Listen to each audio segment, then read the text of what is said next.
Earlier this year, United Airlines signalled the removal of the Airbus A350-900 aircraft type from its order book.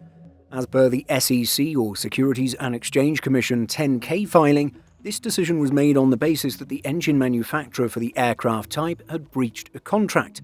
So in this video, we take a look at how a contract dispute between United Airlines and Rolls-Royce has placed one of the airline's industry's longest-running aircraft orders in doubt, why a $175 million payment is now at the centre of a legal battle, and how the future of 45 Airbus A350s suddenly became uncertain. And be sure to check out Simpleflying's flight tracker. From live alerts and data on commercial, military and government flights, it goes way beyond your standard tracker. It was built specifically for avgeeks, free and live, right at your fingertips. The order initially dates back to December 2009, when United Airlines, pre-merger with Continental, placed an order for 25 A350-900s worth $6 billion. This order has since seen some changes, including being converted to the larger A350-1000s and back to the -900s.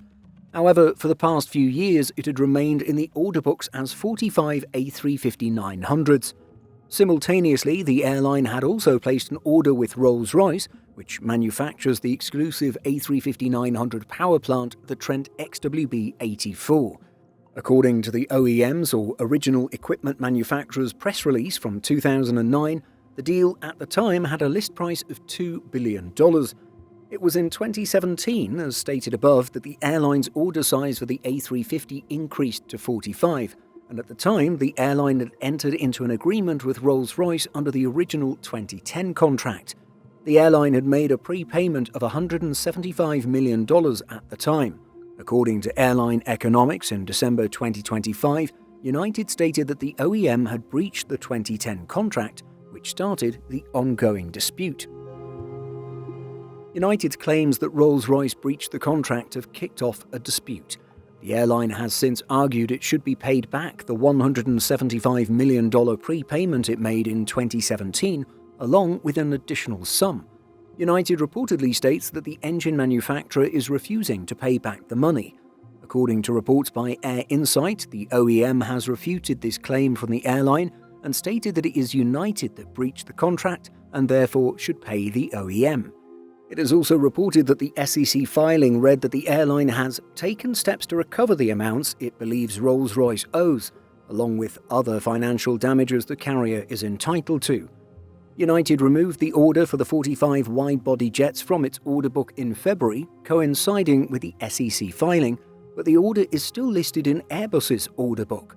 The details of the ongoing dispute or the reported contract breaches remain confidential, but this has essentially left Airbus with 45 uncertain wide-body aircraft on its order book. Some sources speculate this might be converted to other Airbus narrow-body jets, such as the Airbus A320neo family aircraft, which the airline does operate and continues to take delivery of. However, there has not been any official indication regarding this from the airline side.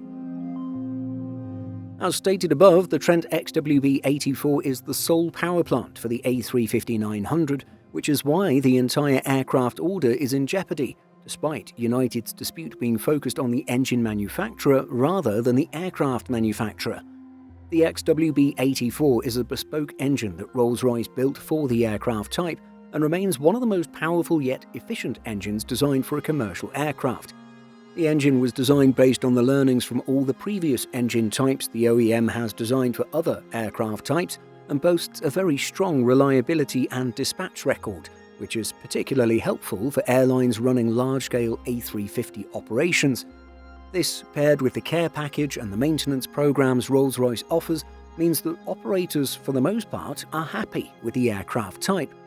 While the operational efficiency and economics of the engine certainly make it attractive for operators, it is always a disadvantage when an aircraft type is limited to being operated by a single engine type. Be it widespread engine issues or more specific examples such as geopolitical issues or airline-to-OEM relations, it's always good to have an alternate power plant option. Much like the XWB A350 serves as the exclusive power plant for the A350-900s, Rolls-Royce also holds the monopoly when it comes to the larger A350-1000. The engine manufacturer designed a larger and more powerful Trent XWB-97, which can deliver up to 97,000 pounds of maximum thrust. The A350 is Airbus's latest clean-sheet designed wide-body aircraft, which first entered commercial service in 2015, with Qatar Airways being the launch customer of the -900 variant. Subsequently, the airline was also the launch customer of the larger A350-1000 in 2018. These aircraft were Airbus's solution to Boeing's Dreamliner product, but also the European manufacturer's answer to the industry's need for long-haul point-to-point services. The aircraft was first pitched in the early 2000s, even before the A380 had entered service, as the industry was shifting towards more efficient twin-jet aircraft for long-haul flights.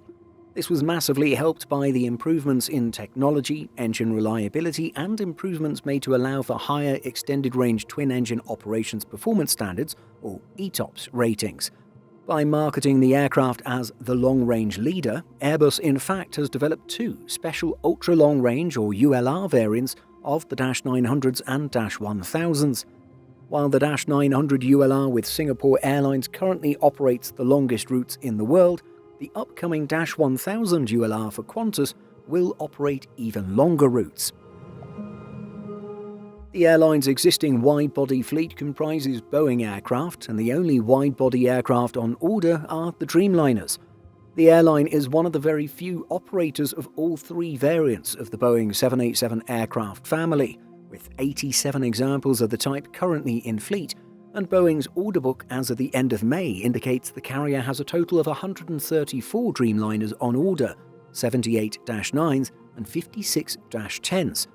Furthermore, without any other wide-body aircraft type on order, the Dreamliners will eventually replace both the carrier's fleet of Boeing 767s and the Boeing 777s.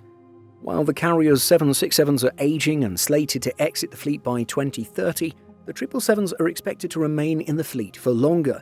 This would naturally mean the airline would order more Dreamliners to ensure sufficient capacity to replace the outgoing fleet, but also for future network expansion.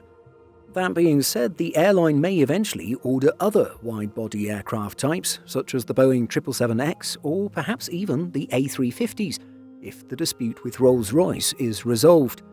Meanwhile, according to reports from Reuters, the engine OEM back in February referred to United as a valued customer and is looking forward to resolving the issue. Although having a small subfleet of Airbus wide-body aircraft within an otherwise predominantly Boeing fleet can result in the airline facing fleet complexities and higher costs associated with crew training, staffing and aircraft maintenance, it can be viable. Primarily because a subfleet of 45 A350s can provide the carrier with a certain degree of economy of scale. Secondly, there are other operators that are able to efficiently operate a wide variety of wide-body aircraft, including both the 777s, 787s, the A350s, and more. Examples include the likes of Singapore Airlines, British Airways, Etihad, and Qatar Airways. These carriers have demonstrated that often having the flexibility of multiple aircraft types can prove beneficial and economical if the fleet mix is utilized correctly. Furthermore, as stated above, the A350 boasts a record-breaking operational range. Therefore, the aircraft type can open up certain long/ultra-long-haul markets for United, which might not be reachable efficiently with other wide-body aircraft types.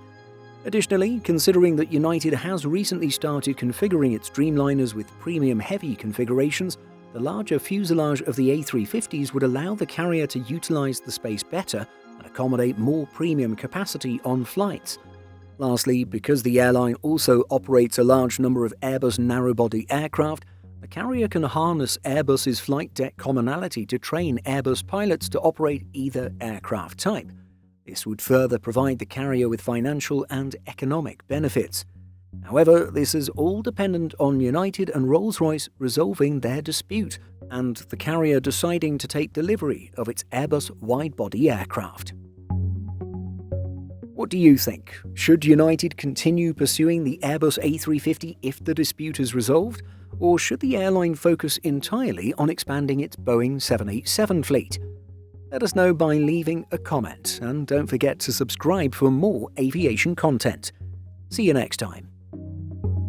In addition to our daily YouTube videos, Simple Flying publishes over 150 articles and a podcast every week.